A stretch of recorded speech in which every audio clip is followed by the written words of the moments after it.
Djay Pro for Mac is loaded with so many advanced features. The only problem is they may be hard to find. So in this video, I'm going to go over not only all the view modes over here, I'm also going to show you guys what all these expansions up here do as well. So first, I'm going to start at the bottom of the list. I feel like most people will already have experimented with 2 decks. So I'll start over here at video mode.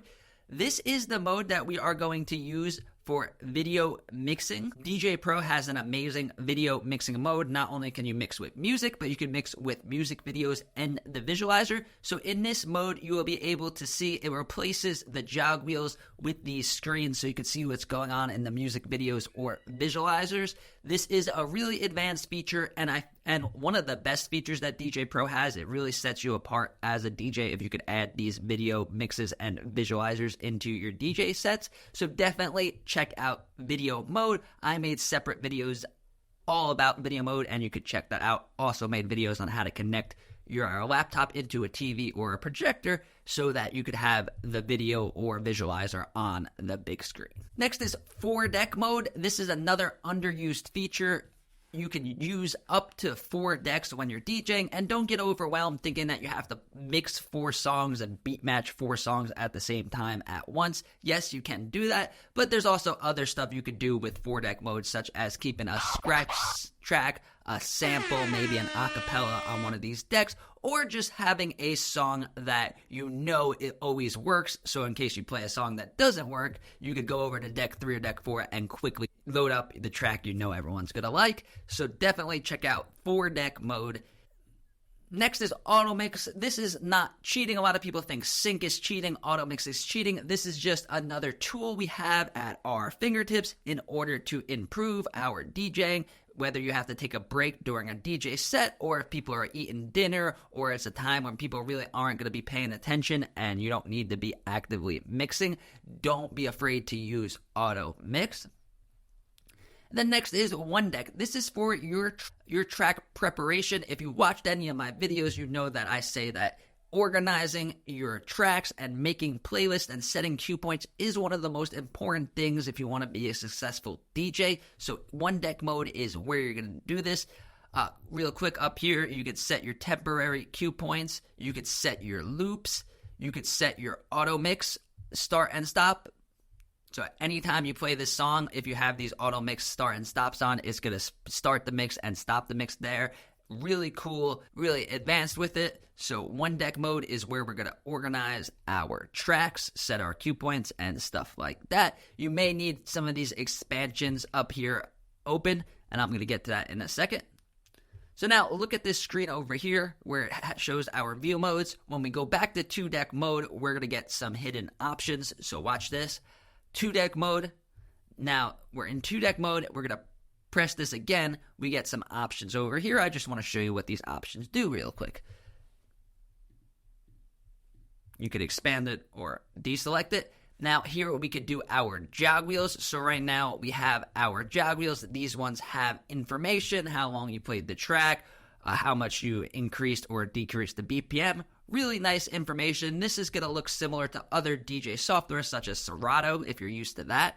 But we could change that. You could get these emulated vinyl discs with the mute, and then you have the label of the track in the middle. It looks really cool if you're into the old school, if you were a vinyl DJ, or you just think it's really cool having these simulated record decks, then you could do that. They also have a bigger surface area than just the jog wheels, so they are going to be easier to have more control while you're scratching.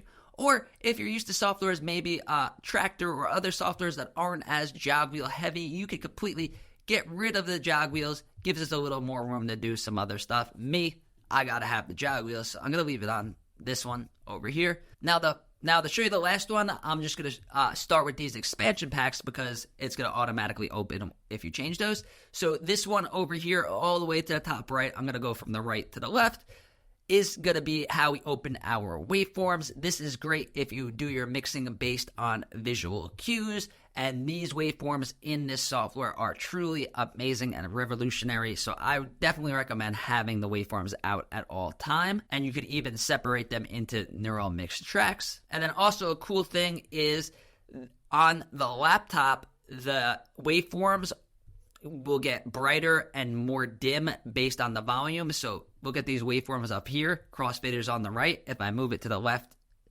it gets brighter. The other one will get more dim. Just a cool feature to know how much volume you have in each track at a glance.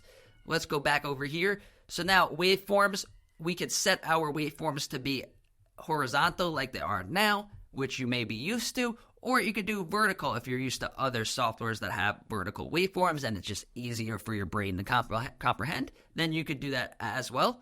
And then we could also change the position. So this is the position in the middle that you're going to start at.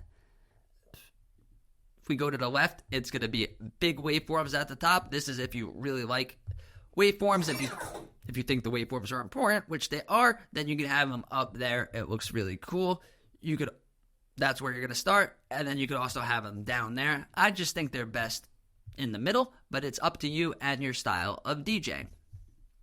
So that's what the waveform expansion does. Let's just put that away so it'll be easier to see the next one. And this one is going to be called the tools. So if you go to view mode, you could also select these up here.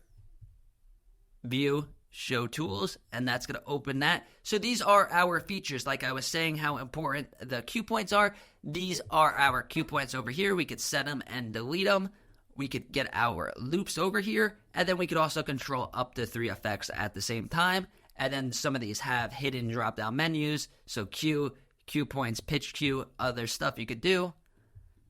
Loops, you could do manual, and you could do pad loops. And then effects, you could go to your instant effects, or you could stay with manual. So that is what our tools are going to do. It's going to give us more tools to DJ with. Next one, this is going to be our sampler and our looper. So down here, we could change it from the sampler to the looper. It's like having a built-in beat-making software inside of this software. You could simply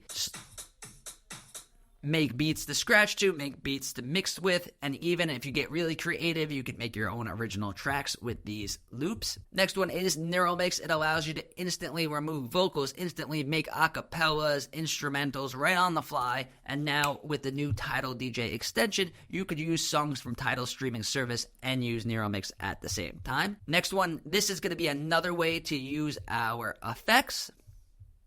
So we got manual, instant. So if you wanted to have these tools open, but you want to use your cue points at the same time that you're using your effects, now you could do that by having this expansion open, and then you could choose whatever tool you want in the tools, so you can do everything you want to do at the same time, which is really important while you're DJing. The last one is going to be our loops. DJ Pro has very advanced loop features. You could do manual loops, you could do save loops, you could adjust the beat grid, so that is what this expansion is going to do. If you guys want to see my full free beginner tutorial on this software, check out this video over there. I'm also working on a full beginner course that's going to be available soon, so check the links to see if that's been added.